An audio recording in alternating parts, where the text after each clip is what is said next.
Hi, welcome to another episode of Hot Takes.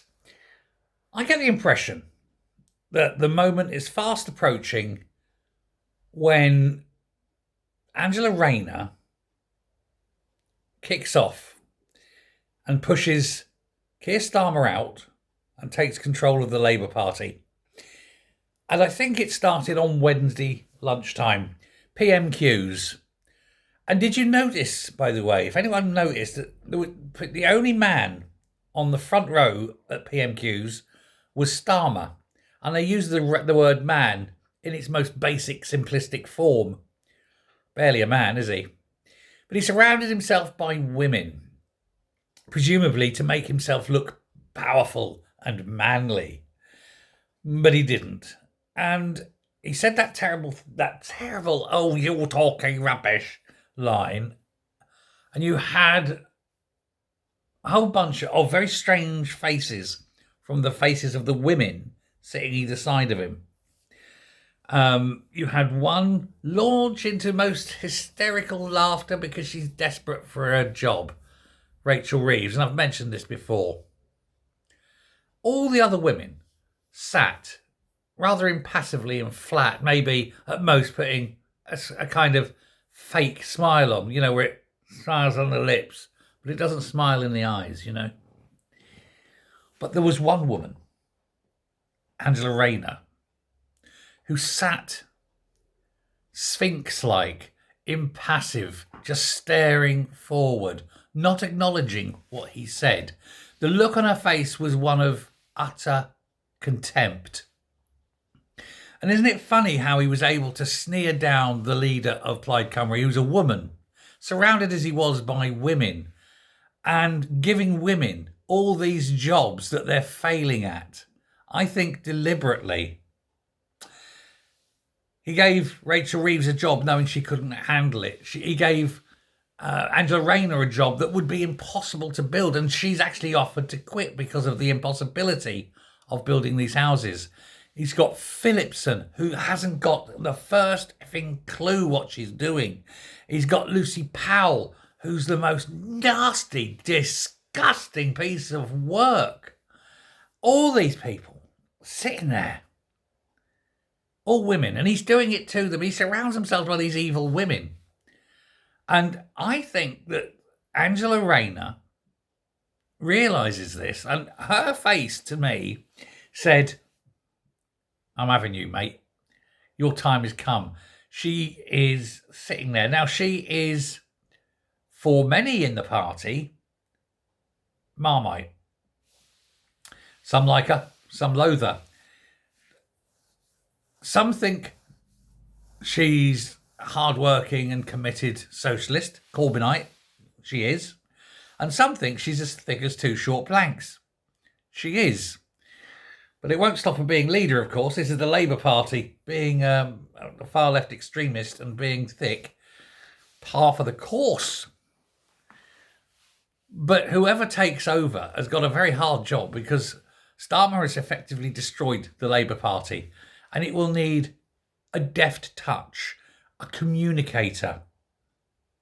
Which is why, and I loathe the man with every inch of my being, Blair was a great communicator. He could hold an audience. He knew how to speak. He had the rhetoric. Rayner? Meh, not so much. The way she speaks will be... People are judged. Put it this way, I'll come from a different angle. People are judged on how they address, on how they present. Before you get to know someone down, before you get to appreciate their wisdom, their experience, their knowledge, You do first impressions. And I think with Rayner, the first impression is not good. She dresses like a 14-year-old girl going to her first prom, puffy cut coats and things like that, totally inappropriately. And then the way she speaks is very... And I don't mean the accent even, because I'm not judging people on where they come from. That's not beside the point.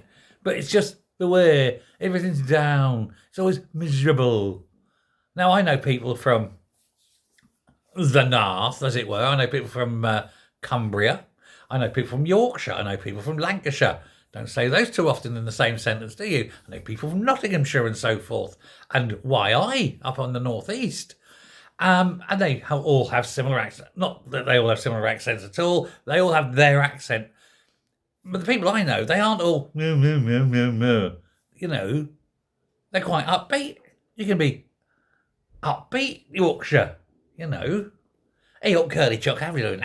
You know, that's me all Liverpool. But you know what I mean? But she's just like this. She's like Neil from The Young Ones. Everything I say is really boring. Everything I say is really sad. I've had a terrible life, me. Aye. You know, and she's like, we're going to do this.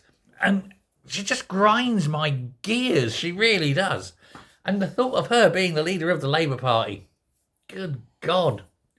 This is turning into a rant. But who else have they got? You got Pat McFadden, who's got a head like an old tortoise, hasn't he? But he's nice. He's come out of his shell. You've got the embryo, Wes Streeting. No chance. Too young, too inexperienced, too naive, and just visually just looks like Billy Butler, doesn't he? Like a fat schoolboy. You've got the King of the North, Andy Burnham, but he's got to get a seat first, doesn't he? You know, there's nobody in that party, nobody that could take over. And this is what's really worrying for them. There's no talent. There's no great, well, there are great communicators, but probably the greatest of the communicators is Andy Burnham in terms of, you know, attracting people to a cause. Tell me, what future have the Labour Party got outside of this? I mean, there's no one. Anyone who is in any glimmering of ability is put down and rejected because, oh, look at them posh boys and all that, as Rayner once said. Rayner actually did say that. There was a couple of, when she was talking about the sort of, not, you know, Blair and, I can't think of his name, the spin doctor, see his face, can't think of his name, Campbell, in the Campbell days. And she loathed them, you know, but they were great communicators. She couldn't, and she loathed them. There's no one there. I don't know what Labour are going to do. Disappear up their own arse, basically. That's their future. Prescott said it once. He said, the hardest job in politics is convincing your own side that you're right. Says convincing the public is easy. Says it's convincing your own side. I can't see how Angela Rayner can convince her own side that she's the next leader. Could be wrong. Anyway, I'll leave that there. Thanks very much. Take care. And until next time, goodbye.